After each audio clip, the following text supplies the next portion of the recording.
Okay जी। सो ये जो topic है ये बेसिकली मल्टीपल एलील कहलाता है। मल्टीपल एलील का क्या मतलब है? इसका मतलब ये है कि एक ट्रेट को एक से ज्यादा एलील कंट्रोल कर रहे हैं। ठीक है। तो बिल्कुल इसी तरीके से हमारा करेक्टर है एक ब्लड ग्रुप, लेकिन ब्लड ग्रुप बहुत सारी टाइप्स की होती हैं, यानी कि उसकी बहुत ज्यादा एलेलिक फॉर्म होती है। हम जब ह्यूमन बीइंग की बात करते हैं तो हमारे पास ब्लड ग्रुप सिस्टम मौजूद है, जिसमें ब्लड ग्रुप ए, बी, ओ और ए भी मौजूद होता है। अच्छा जी, ये चार्ट इसलिए मैंने सेलेक्ट किया, ये अगर आप चार्ट आप लोगों को याद रह जाए, समझ में आ जाए, तो आप इसको एमसीक्यूज के लिहाज से हर तरीके से आप इसको कवर कर सकते हैं। ठीक है जी। मैंने पहले भी ये बात बताई थी, इससे पहले भी मैंने आप लोगों के साथ ABO blood group system discuss किया था, वो मैंने थोड़ा सा डिस्कस किया था। अब मैं जरा इसको डिटेल में डिस्कस करूंगी और मैं आरएच फैक्टर की भी इसमें बात बताऊंगी। तो जब हमारे पास ब्लड ग्रुप ए होता है, जब ब्लड ग्रुप बी होता है, जब ब्लड ग्रुप ओ होता है, और ए बी किस फॉर्म में होता है, और अगर हम बोल रहे हैं कि ह्यूमन के पास ब्लड ग्रुप ए है तो उसके ब्लड की कंडीशन किस टाइप की होती है। देखिए जी, मैं पहले बात आपको बता चुकी हूँ, what do you mean by antigen. ये आपका आरबीसी है, इस आरबीसी के ऊपर राउंडेड प्रोटीन मौजूद होती है। अगर वो जो है वो ए प्रोटीन होगी तो आप उसे कहेंगे ये ब्लड ग्रुप ए है। अगर इसके पास बी होगी तो ये आप बोलेंगे ब्लड ग्रुप बी है। अगर इसके पास कोई भी, ये सीधा सा आरबीसी है, इसके ऊपर कोई भी एंटीजन अटैच नहीं है, इसका मतलब ये ओ बी है। और अगर एक ऐसा सेल जिसके ऊपर दोनों मौजूद है ग्रुप, ए बी एंटीजन मौजूद है, बी भी एंटीजन मौजूद है, तो आप उसे कहेंगे A B O blood group system. ठीक है।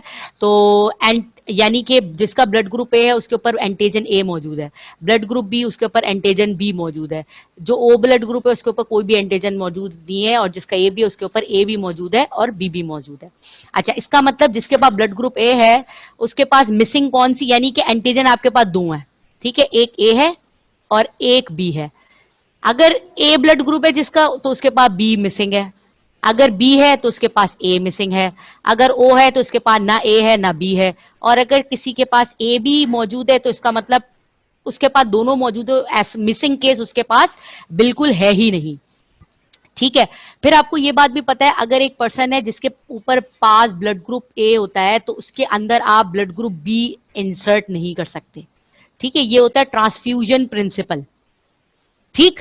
तो इसका मतलब है ये जो ब्लड ग्रुप ए है ना, अगर ब्लड ग्रुप बी आप इसकी बॉडी में इंसर्ट करेंगे तो ये जो आरबीसी है ना, ये एक एंटीबॉडी बनाएगा। इसका जो इम्यून सिस्टम है वो एक एंटीबॉडी बनाएगा। एंटीबॉडी का मतलब है अपोजिट ऑफ दैट बॉडी। तो वो एंटीबॉडी क्या करेगा, ये जो बी ब्लड ग्रुप होगा उसको ब्रेक डाउन करना शुरू कर देगा। यानी कि अगर किसी का ब्लड ग्रुप ए है तो वो एंटीबॉडी बी बना सकता है, बनाएगा, और बी को एंटर नहीं होने देगा। यानी कि अगर मेरा ब्लड ग्रुप ए है और मुझे जरूरत पड़ती है ब्लड की, तो मैं ब्लड ग्रुप बी अपने ऊपर नहीं लगा सकती। ठीक है। अच्छा, अब जिसका ब्लड ग्रुप बी है तो उसके पास एंटीजन एंटीबॉडी जो होगी वो होगी ए। ठीक। तो एंटीजन नहीं, एंटीबॉडी होगी ए। ठीक। अगर एक का ओ ब्लड ग्रुप है तो उसकी एंटीबॉडी ए भी होगी बी भी होगी। इसका मतलब क्या है, जो जिसके पास ओ ब्लड ग्रुप है ना वो ए ले सकता है ना वो बी ले सकता है। ठीक। तो ओ ब्लड ग्रुप की बड़ी कंडीशंस वेरी आ जाती हैं, यानी कि जिसका ओ ब्लड ग्रुप है तो वो उसको क्या कर सकता है, वो ना उसको ए दे सकता है ना उसको बी दे सकता है ना उसको ए बी दे सकता है, उसको सिर्फ ओ वाला ही दे सकता है। ठीक है। अच्छा, और यानी कि ये ओ सबको जा सकता है लेकिन ओ को कोई नहीं दे सकता। तो दैट्स वाई आप इस ओ ब्लड ग्रुप को बोलते हैं यूनिवर्सल रिसेपिएंट। रिसेपिएंट का मतलब हर एक को दे सकता है, ये ले नहीं सकता। ठीक है, ये हर एक को दे सकता है, ये ले नहीं सकता। क्योंकि इसके पास ले इसलिए नहीं सकता क्योंकि अगर इसकी बॉडी में ए जाएगा या बी जाएगा तो ये उसके खिलाफ एंटीबॉडी बना के उसे ब्रेक डाउन कर देगा। और इसी तरीके से आपके पास अगर ब्लड ग्रुप ए बी है, ए बी ब्लड ग्रुप को यूनिवर्सल एक्सेप्टर कहते हैं। यानी कि जिसका ब्लड ग्रुप ए बी होगा वो हर किस्म का ब्लड ग्रुप एक्सेप्ट कर सकता है। ब्लड ग्रुप ए डालेंगे वो भी एक्सेप्ट हो जाएगा, बी डालेंगे वो भी एक्सेप्ट हो जाएगा, ओ डालेंगे वो भी एक्सेप्ट हो जाएगा। इसका मतलब इसके पास एबिलिटी है, ये कोई भी एंटीबॉडी नहीं बनाता है। तो जो एंटीबॉडी नहीं बनाता वो सबसे अच्छा ब्लड है। तो जिसका ब्लड ग्रुप ए बी दोनों होता है, इसका मतलब ये है कि वो ब्लड ग्रुप वो कोई भी एंटीजन नहीं बना सकता, और वो हर एक से क्या कर सकता है, हर एक से ले सकता है। Universal acceptance. ठीक है। तो A B is a universal acceptance, universal acceptant while O universal donor. ये डोनर का मतलब क्या है, हर एक को दे सकता है लेकिन हर एक से ले नहीं सकता। और ए बी क्या है, ए बी हर एक को क्या कर सकता है, दे भी सकता है और हर एक से ले भी सकता है।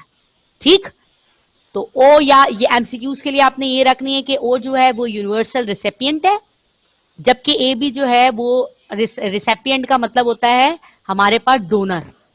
ठीक, और ए बी जो है वो यूनिवर्सल एक्सेप्टर है, ये ले सकता है ये दे सकता है। ठीक, तो ये हमारे पास है एंटीजन और एंटीबॉडी का ब्लड ग्रुप एबीओ सिस्टम में। अच्छा जी, तो ये जो एंटीजन थी ये सबसे पहले जो डिस्कवर की थी वो किन साहब ने डिस्कवर की थी, कार्ल लैंडस्टेनर और अलेक्जेंडर वेनर ने 1940 में डिस्कवर किया था कि भाई ये जो आरबीसी है, ए मतलब ये केसेस आए थे कि हर एक पेशेंट है उसको दूसरे पेशेंट का, क्योंकि ब्लड है ना, उस वक्त ये नहीं पता था कि एंटीबॉडी भी होती है। तो उस वक्त ये कैसे डिस्कवर हुआ था कि एक पर्सन को आप दूसरे पर्सन से जब ब्लड उसमें डाल रहे थे तो वो उसकी बॉडी के अंदर रिएक्शंस हो रहे थे, उसकी बॉडी एलर्जी कंडीशन में हो रही थी, उसकी बॉडी उस ब्लड को एक्सेप्ट नहीं कर रही थी। तो फिर अगर डिटेल में स्टडी जब की गई आरबीसी की तो देखा गया कि भाई यहाँ पर एंटीजन है, और एंटीजन बहुत सारे टाइप्स के होते हैं। एबीओ ब्लड ग्रुप सिस्टम में एंटीजन दो टाइप के होते हैं, एक ये एंटीजन ए, एक ये एंटीजन बी। ठीक है, तो जिसके पास ए होता है वो ए को ही एक्सेप्ट कर सकता है या फिर ओ को करेगा, जो बी है वो बी को ही एक्सेप्ट कर सकता है या तो बी को या तो ओ को करेगा। तो इसका मतलब ये है कि ये जो हमारे पास एबीओ ब्लड ग्रुप सिस्टम है ये बहुत ज्यादा इंपॉर्टेंट रोल प्ले करते हैं ब्लड ट्रांसफ्यूजन में। ट्रांसफ्यूजन का मतलब क्या है, लेन देन में, देना लेना। तो blood compatibility is very necessary, ठीक, कोई भी ट्रीटमेंट के लिए। अच्छा, फिर उसके बाद प्रॉब्लम फेस करनी पड़ी कि भाई अब अगर ए वाले को ए वाला दे रहे हैं लेकिन फिर भी एलर्जिक कंडीशन आ रही है। ठीक, एलर्जी कंडीशन नॉर्मली ऐसे होता है कि अगर ब्लड ग्रुप डिफरेंट चला जाए तो बॉडी स्वेल होना शुरू हो जाती है, बॉडी पीलापन होना शुरू हो जाता है, यानी कि वो ब्लड हमारे अंदर रास नहीं आया।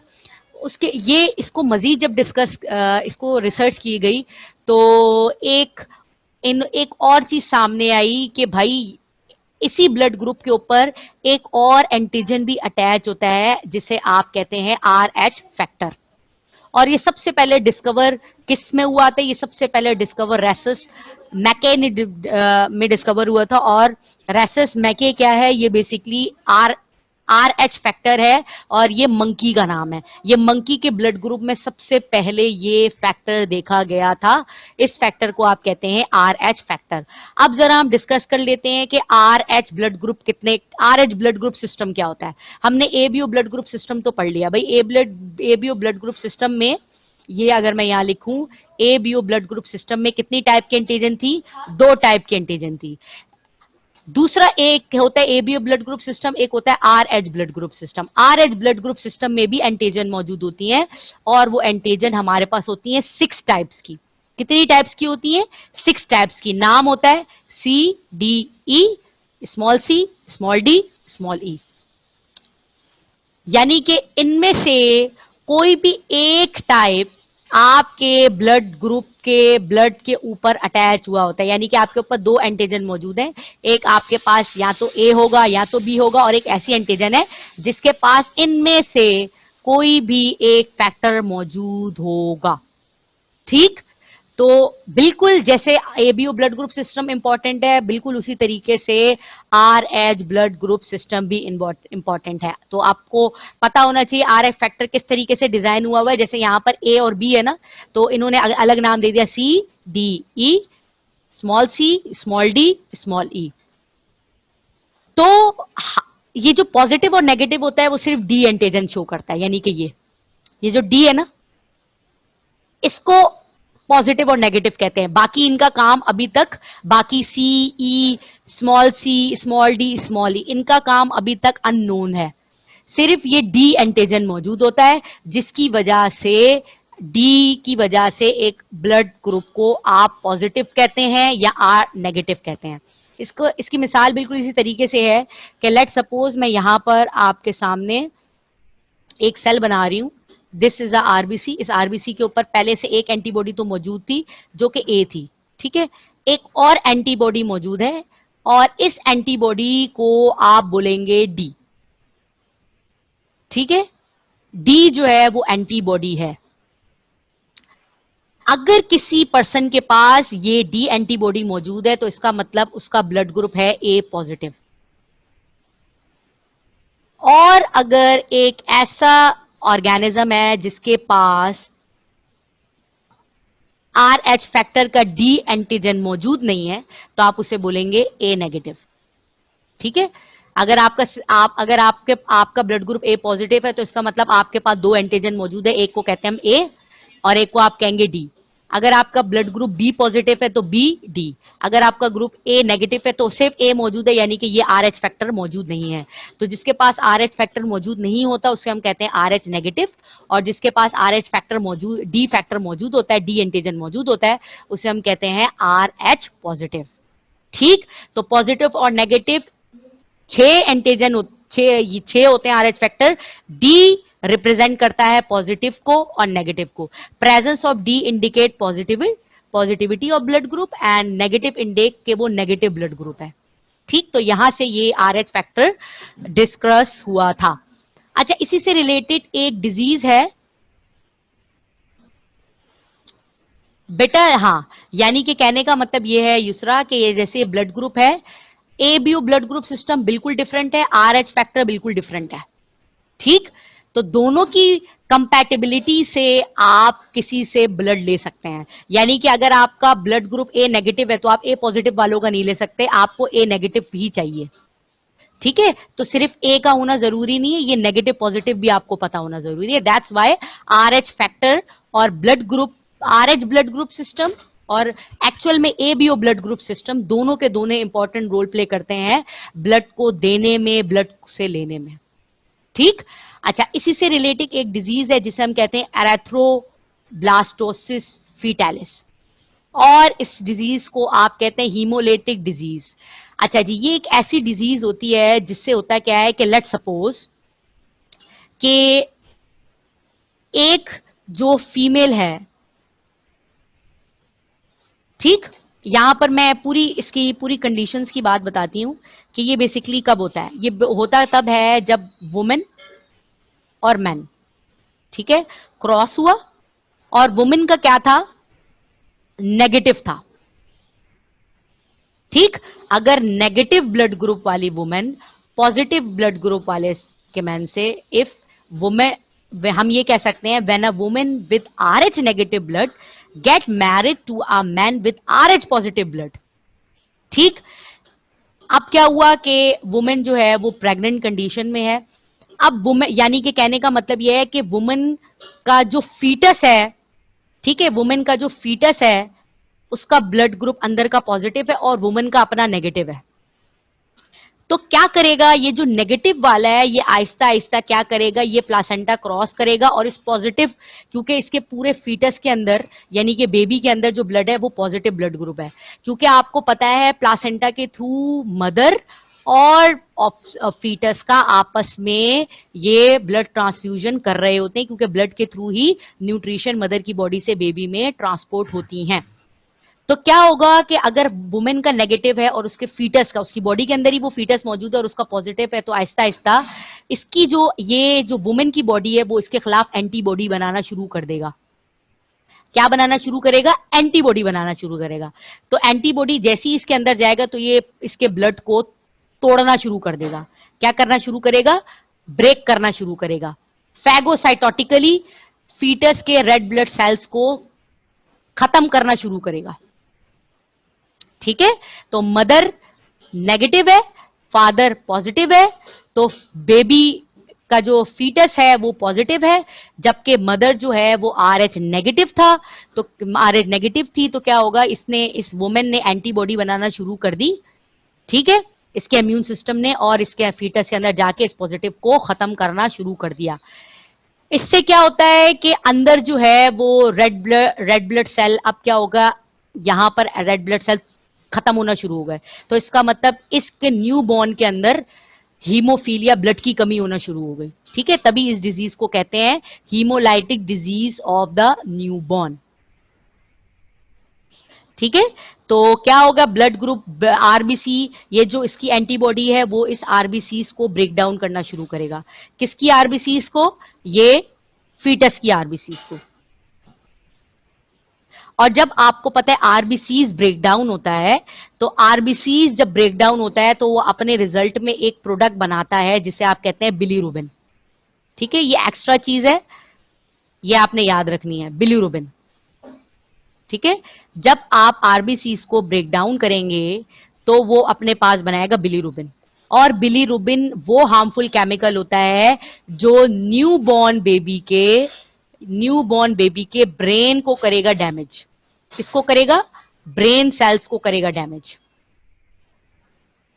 ब्रेन सेल्स को डैमेज भी करेगा और उसकी पूरी बॉडी के अंदर पानी, वो क्या, खून की कमी हो जाएगी, जिससे उसकी बॉडी पीली पड़ जाएगी और उसे जॉन्डिस हो जाएगा, अंदर ही जॉन्डिस हो जाएगा।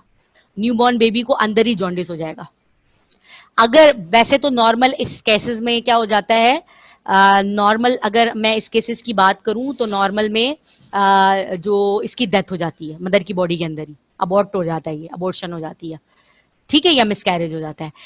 लेकिन अगर ये सरवाइव कर गया तो जैसे ही ये पैदा होता है, ये सीवियर, इससे हीमोलिटिक डिजीज हो जाती है। सीवियर हीमोलिटिक का मतलब क्या है? हीमोलिटिक एनीमिया होता है इसे। और आपको पता है एनीमिया का मतलब है ब्लड की कमी होना, और उसे जॉन्डिस हुआ होता है। ठीक है, तो इसके सर्वाइवल चांसेस कम हो जाते हैं। ठीक, तो ये बेसिकली पूरी कहानी थी एरिथ्रोब्लास्टोसिस फीटालिस। फीटस का मतलब है न्यूमॉर्न, एरिथ्रोब्लास्टो मतलब रेड ब्लड सेल का टूटना। ठीक, इस कंडीशन में दोबारा मैं बता देती हूँ, एमसीक्यूज में आ सकता है, वुमेन नेगेटिव होती है और नेगेटिव ब्लड ग्रुप होता है, भले इसका ब्लड ग्रुप ए है, भले इसका कोई भी ब्लड ग्रुप हो, लेट सपोज बी है।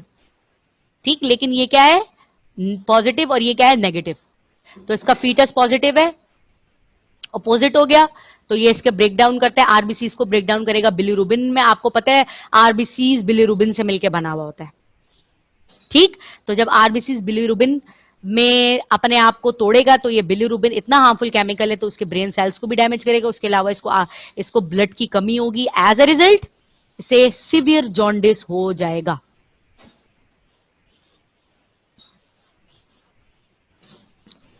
ठीक, तो ये हमारे पास कंडीशन थी एरिथ्रोब्लास्टिस फीटालिस की। अब हम थोड़ी सिम्टम्स की बात कर लेते हैं कि फीटस के अंदर ही क्या क्या चेंज हो जाती है। क्योंकि आपको पता है जैसी ब्लड की कमी होती है तो लिवर और स्प्लीन बड़ी हो जाती है। क्यों? आपको पता है spleen is called graveyard of RBCs. Spleen को क्या कहते हैं? स्प्लीन को कहते हैं ग्रेवयार्ड ऑफ आरबीसीज। ग्रेवयार्ड का मतलब आरबीसीज ब्रेकडाउन ही स्प्लीन में होता है। हमारा भी जो आरबीसीज है वो 24 आवर्स बाद ब्रेकडाउन हो रहा होता है ना, हर 120 डेज बाद ब्रेकडाउन होता है आरबीसीज। ठीक है, आरबीसीज 120 डेज बाद होता है और डब्ल्यूबीसीज 24 आवर्स बाद होता है। ठीक है, तो ये आरबीसीज हर 20 डेज बाद ब्रेकडाउन स्प्लीन में होता है। तो स्प्लीन क्योंकि वो फटाफट ब्रेकडाउन कर रही है, वो काम ज्यादा कर रही है, लिवर पे भी ज्यादा बर्डनाइज हो जाता है, तो ये एक्चुअल में जो फीटस होता है उसका लिवर और स्प्लीन का साइज बड़ा हो जाता है और हार्ट का भी साइज कभी कभी बड़ा हो जाता है। ठीक है, और ये पता कैसे चलता है? ये अल्ट्रासाउंड से पता चल जाता है कि भाई जो फीटस है उसका साइज इतना होना चाहिए, लेकिन ये एक्चुअल से उसकी लिवर, स्प्लीन और हार्ट जो है वो बड़ा हो गया। तो ये हमारे पास मेन जो सिम्टम्स थे फॉर एरिथ्रोब्लास्टिस फीटालिस।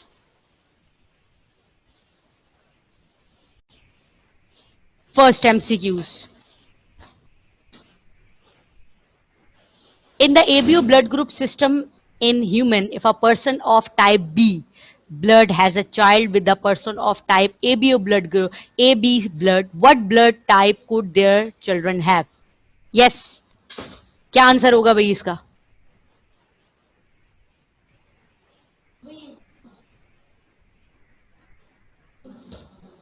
यस मुकद्दस, बिल्कुल ठीक, करेक्ट आंसर है टाइप ए बी।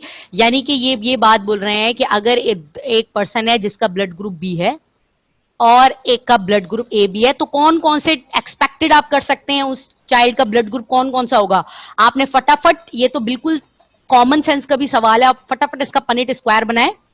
ठीक है, इस पनेट स्क्वायर में, yes Yusra is also correct. आप इसका फटाफट पनेट स्क्वायर बनाए, पनेट स्क्वायर से भी आपको पता चल जाएगा कि किसी का बी है, ए बी है, तो वो उसके बच्चे का ए बी ब्लड ग्रुप भी हो सकता है, ए ब्लड ग्रुप भी हो सकता है, बी ब्लड ग्रुप भी हो सकता है। ठीक है, सिर्फ बी और ए बी नहीं हो सकता, ओ नहीं हो सकता, तो ये वाला भी मौजूद नहीं है, ए और बी सिर्फ नहीं हो सकता। तो जिसका ए और बी के साथ क्रॉस होता है तो उसका ए भी हो सकता है, बी भी हो सकता है, और ए भी हो सकता है। नाउ सेकेंड एमसीक्यूज, चलिए जी, ये तो बहुत आसान है।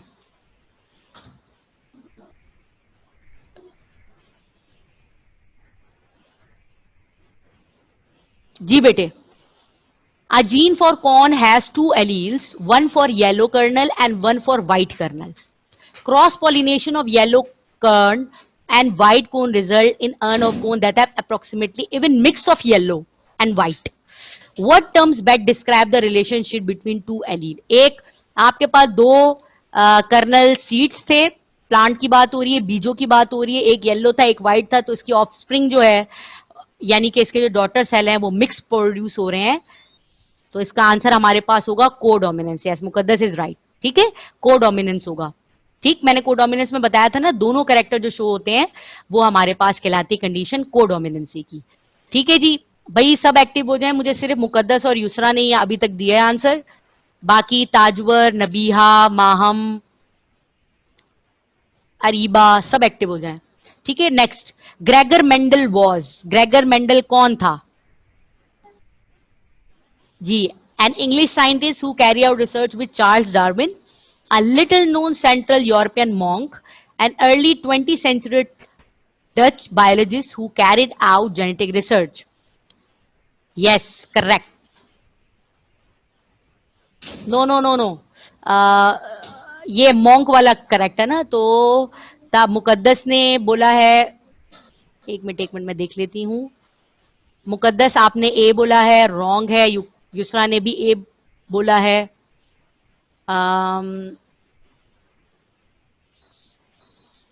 बेटा ये जो ग्रेगर मेंडल है ना, इसका आंसर बी करेक्ट है।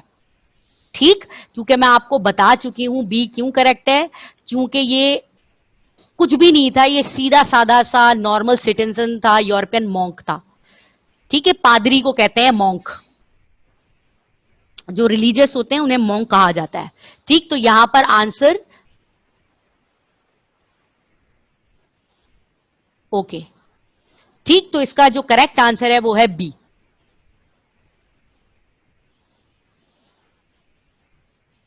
ठीक है जी, अब इस पे आ जाए, इस एमसीक्यूज पे आ जाए भाई। Now which of the following statement is true about Mendel? तीन ऑप्शंस हैं, तीन में से एक आंसर करेक्ट है। ही discoveries concerning genetic inheritance were generally accepted by the scientific community when he published them during the mid 19th century. ये तो हो ही नहीं सकता, क्योंकि इसकी जो एक्सेप्टेंस थी वो इसके मरने के बाद हुई, इसके होते हुए में नहीं हुई। ठीक है, number two, he believe that genetic trait of parent will usually blend in their children. His idea about genetics apply equally to plants and animal. Yes, B correct है कि सी करेक्ट है? जल्दी जल्दी मुझे बताएं। बी इज करेक्ट और सी is correct. तो इसका मतलब ये है कि इस मतलब इसका ये आइडिया नहीं था कि जेनेटिक्स प्लांट्स और एनिमल्स में इक्वली अप्लाई होती है। ये बेसिकली बीसी क्यूज है, बेस्ट चॉइस क्वेश्चन आंसर। ये भी हो सकता है, लेकिन आपने इसमें से बेस्ट चूज करना है। बेस्ट चूज का मतलब ये है कि अगर आप बी सेलेक्ट कर रहे हैं तो सी रॉन्ग होना चाहिए, तो यहां पे सी रॉन्ग है।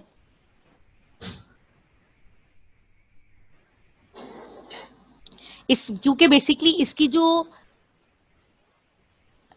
बेसिकली मसला ये है कि इसने जो अपनी रिसर्च दी थी ना, उसकी रिसर्च में सिर्फ इसने ये बोला था कि अंडरस्टैंड करवाने के लिए कि भाई आप चाहे हर लिविंग ऑर्गेनिज्म पे ये जेनेटिक्स अप्लाई कर सकते हैं, प्लांट्स में भी अप्लाई कर सकते हैं, एनिमल्स में भी अप्लाई कर सकते हैं। तो इसका मतलब अगर आप सी सेलेक्ट नहीं कर रहे तो आपके दिमाग में ये है कि भाई इसने जो किया था वो प्लांट्स पे किया था, तो एनिमल्स पे ये एक्सेप्ट नहीं है। Yes, Yusra is correct, C is the correct answer. ठीक है, now next, Mendel believed that the characteristics of pea plants are determined by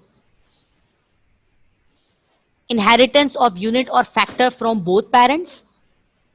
inheritance of unit और फैक्टर फ्रॉम वन पेरेंट, या relative health of the parent plants at the time of pollination. P plant का जो इसने जितनी भी की थी वो कहां कहां से अप्लाई किया था इसने। Mendel believe that the characteristics of P plant, किससे पी प्लांट के कैरेक्टर कहां कहां से ले सकते हैं? सिर्फ एक से ले सकते हैं, दोनों से ले सकते हैं, या ये डिपेंड करती है प्लांट की हेल्थ पे? नो मुकद्दस, सी नहीं है इसका answer. A, yes, Yusra is correct. इसका आंसर ए है। इनहेरिटेंस ऑफ यूनिट और फैक्टर, दोनों पेरेंट्स के ये फैक्टर्स पे डिपेंड करता है इनहेरिटेंस के law. Yes, Nabia is also correct. ठीक है जी। जी ये बहुत आसान है। An allele is another word for gene, a homozygous phenotype, a heterozygous genotype, one of several possible form of gene। जी बहुत आसान है भाई, ए बी सी और डी। जल्दी जल्दी बताएं।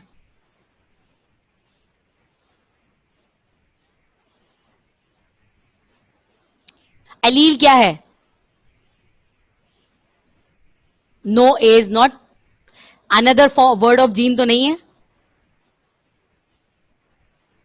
डी, यस, मुकद्दस ने बिल्कुल ठीक जवाब दिया है।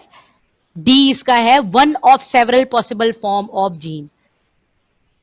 जीन की पॉसिबल फॉर्म या अल्टरनेट फॉर्म हमारे पास एलील कहलाती है। Next question, phenotype refers to the dash of a individual. अच्छा भाई ये तो बहुत आसान है, जल्दी जल्दी बताओ। जेनेटिक, एक्चुअल फिजिकल या recessive allele? What is phenotype? Yes, B is correct answer. Physical appearance is the, yes, Yusra is also correct. Next one.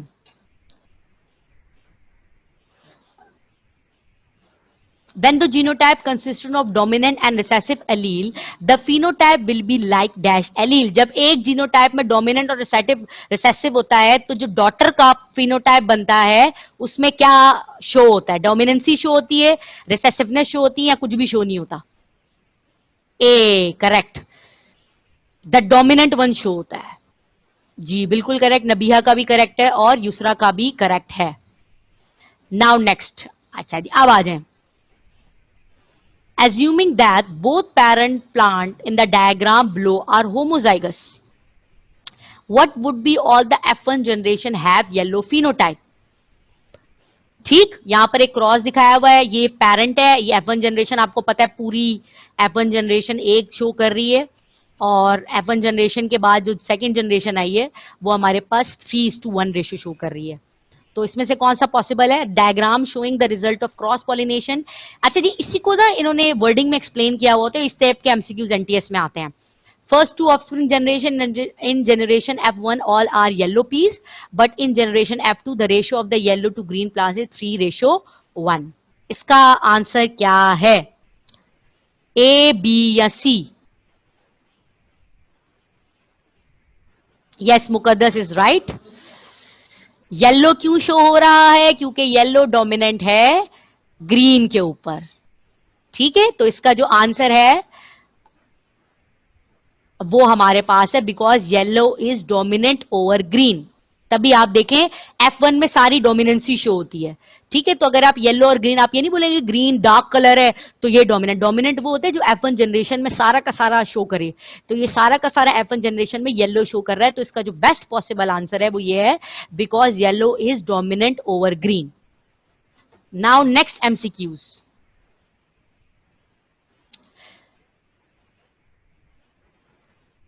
The idea that different pairs of allele are passed to offspring independently is Mendel's principle of G। Unit inheritance, segregation. Unit inheritance तो हो नहीं सकता, segregation है या independent assortment है? C, very good Muqaddas, C is the correct answer. Yes, Areeba is also right, Yusra is also right. ठीक है जी, next पे आ जाए आप। In the diagram below, what account for the green pea seed in the F2 generation? इस F2 generation में ये जो green show हो रहा है ये क्या शो कर रहा है? ठीक है, ये वही दो F1 में पूरा येलो, इसमें 3:1। Diagram show the result of cross pollination in the first two offspring in the generation F1 all are yellow, but in the F2 generation the ratio of yellow to green is 3:1. ठीक, तो यहां हमारे पास क्या show हो रहा है, an average, ठीक है जी। तो इसका आंसर हमारे पास क्या होगा, A. On average 1/4 offspring of heterozygous parent will be homozygous recessive. तो इसमें से एक जो है वो रिसेसिव है और वो है होमोजाइगर रिसेसिव, तभी इसका रेशियो 3:1 कहलाता है। Now next MCQs, the idea that, जी नेक्स्ट एमसीक्यूज पढ़ें।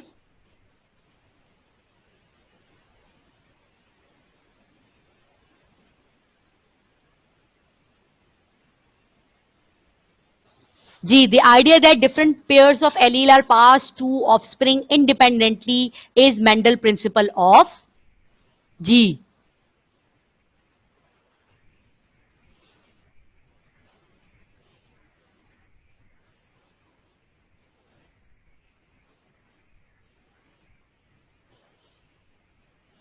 यस, ये तो रिपीट हो गया, ये इंडिपेंडेंट असॉर्टमेंट है, ठीक है जी, ये रिपीट हो गया है।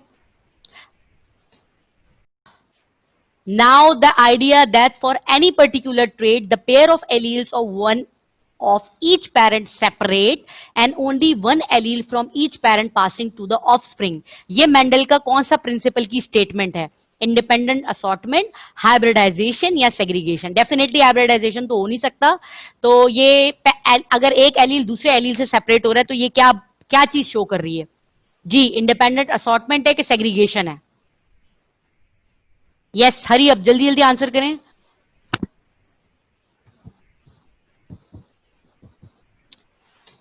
No Areeba, A is yes, C is correct answer. Maham ने बिल्कुल ठीक बताया है। देखिए आप स्टेटमेंट इसकी याद रखें, अगर एलील पेयर में होता है, अगर एक जीन पेयर में मौजूद है और एक एलील दूसरे एलील से सेपरेट हो जाता है तो ये सेपरेशन सेग्रीगेशन कहलाती है। सेग्रीगेट का मतलब बेसिकली सेपरेट कहलाना होता है। Yes, Muqaddas is also correct. अच्छा, अब आ जाए इस पे, इस एमसीक्यूज पे आ जाएं। A Punnett square can be used to predict the probabilities of being exposed to contagious disease and contrasting it. B, having a inherited disease or genetically determined physical trait. या C, both of the above। क्या show करता है Punnett square? Yes, Ariba is correct, having an inherited disease और genetically determined physical trait। आप उसमें से disease भी देख सकते हैं कि भाई ऑफस्प्रिंग में इतना चांसेस है, इतनी प्रोबेबिलिटी है चांसेस डिजीज के होने की, और आप जेनेटिकली उसकी अपेयरेंस भी देख सकते हैं कि भाई उसका फिनोटाइप क्या होगा नेक्स्ट जनरेशन में। ठीक है, तो इस आंसर यहां हमारा बी करेक्ट है। नाउ नेक्स्ट क्वेश्चन, ठीक है। Now next, if two people who are both carriers for genetically inherited fatter recessive disease decide to become parent, what will be the odd that their children would also be a carrier. दोनों parents जो हैं वो है हमारे पास career, तो कौन सी probabilities हो सकती हैं कि अगर 4 ऑफस्प्रिंग है तो 4 में से किस कौन सा चांसेस है कि जिसको कैरियर हो सकता है?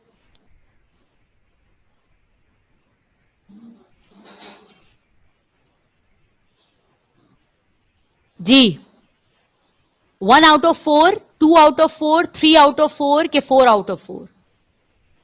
Yes, very good Areeba. इसका जो आंसर है वो 2 है, क्योंकि दोनों है तो चांसेस 50-50 के हो सकते हैं।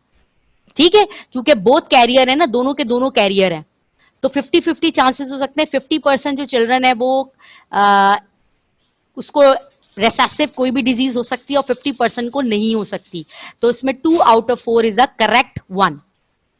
ठीक, तो जब भी आप याद रखिएगा, जब भी दोनों जेनेटिकली कैरियर होंगे तो उनमें से चांसेस होगा 50-50। नाउ नेक्स्ट,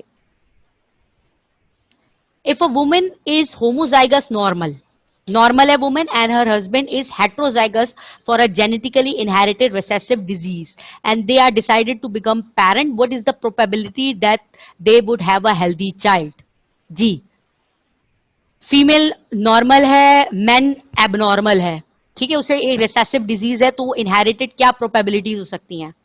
1/4, 2/4, 3/4 और 4/4।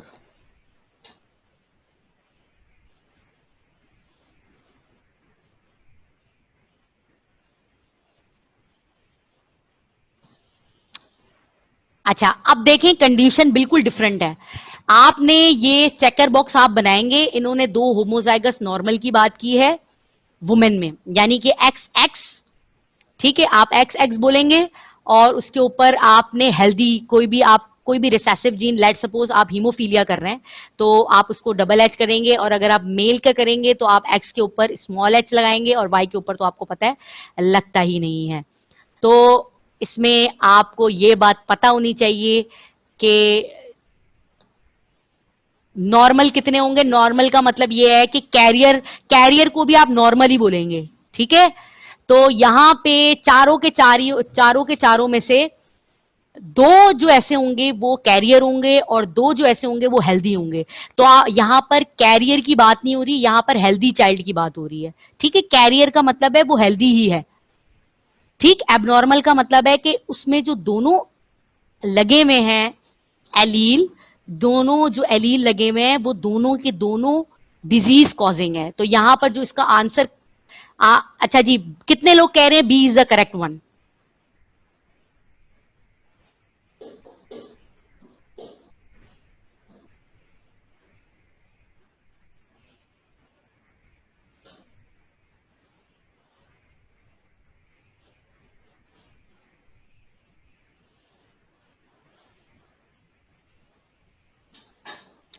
सिर्फ अरीबा ने डी बोला है, ठीक है। बाकी बाकी क्या बी बी और कौन कह रहा है?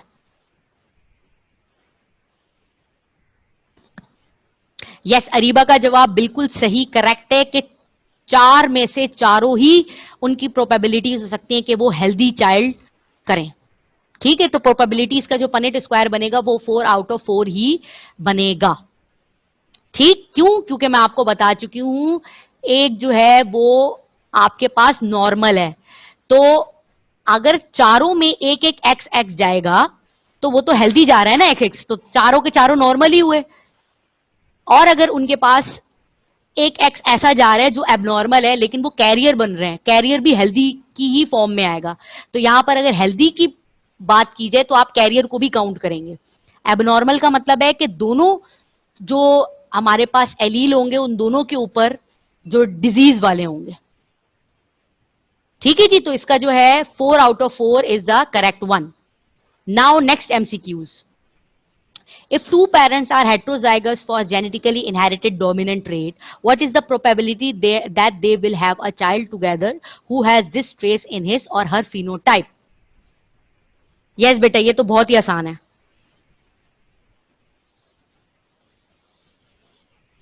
जी। दोनों हमारे पास हेट्रोजाइगस हैं। ये यहां पर एक ऐसी ये डिजीज की बात नहीं हो रही है, ये आप कोई भी उसकी बात करें, क्या कह सकते हैं आप किसी ट्रेट की बात कर लें, कलर ऑफ द आई की बात कर लें, दोनों हेट्रोजाइगस है। R capital R small R, capital R small R, दोनों आपस में क्रॉस कराएंगे तो भाई किसमें फिनोटाइप हेट्रो कितनी में हेट्रोजाइगस ज्यादा शो होगा? भाई अलिफिया ने बोला है D, D is a wrong one. Muqaddas ने बोला है B, B is also a wrong one. जब आप हेट्रोजाइगस जेनेटिकली करते हैं तो आपके पास रेशियो आते हैं 3:1 का, ठीक। और हेट्रोजाइगस इसका मतलब आप डाई हाइब्रिड क्रॉस की बात कर रहे हैं, तो यहां पर 3:1 का मतलब क्या है? यस, यूसरा ने बिल्कुल सही जवाब दिया, 75% होता है, ठीक। तो जब भी आप दो कैरेक्टर को आपस में क्रॉस करवाते हैं तो उसका रेशियो तो 3:1 आता है, और 3:1 का मतलब क्या है? 75 फिनोटिपिकली डोमिनेंट है, हेट्रोजाइगस डोमिनेंट है, और वन जो है वो एक रिसेसिव है, ठीक है। तो इसमें 75 is the correct one, right. Next MCQs. If two parents are homozygous for genetically inherited recessive trait, what is the probability that they will have a child who does not have this trait in his or her phenotype? अब यहां पर देखो ये heterozygous थे तो यहां पे chances 75 हमारे पास आ गए। अब आप बताएं। यस, मुकद्दस ने बिल्कुल ठीक आंसर दिया है, 0%। अब इसका रीजन क्या है? 0% हमने यहाँ पे क्यों बोला है भाई? 0% हमने यहाँ पे इसलिए बोला है क्योंकि दोनों के दोनों होमोजाइगस है ना, दोनों के दोनों होमोजाइगस हैं। तो होमोजाइगस दोनों होमोजाइगस है यानी कि R R cross R R, small R की बात कर रही हूं, तो जो दोनों आर आर होंगे तो कोई भी उसमें डोमिनेंट तो बनेगा ही नहीं, तो डोमिनेंट नहीं बनेगा तो इसका मतलब 0% चांसेस हैं हमारे पास कोई भी उनका डोमिनेंट फिनोटाइप है। ठीक, तो जब आपके पास दोनों होमोजाइगस हो तो इसका मतलब सारे के सारे एक जैसे होंगे। ठीक, कोई ऐसा नहीं होगा कि जो डोमिनेंट कैरेक्टर शो करे। तो इसका आंसर जो है वो 0% चांसेस, 0% चांसेस है कि कोई उसमें डोमिनेंट बन जाए। लेट सपोज अगर मैं आपको बोलूं येलो का येलो के साथ क्रॉस करवा रहे हैं तो डेफिनेटली सारे के सारे येलो ही बनेंगे ना, कोई भी ग्रीन तो आएगा नहीं, राइट। तो इसकी प्रोबेबिलिटी जो है वो है 0%।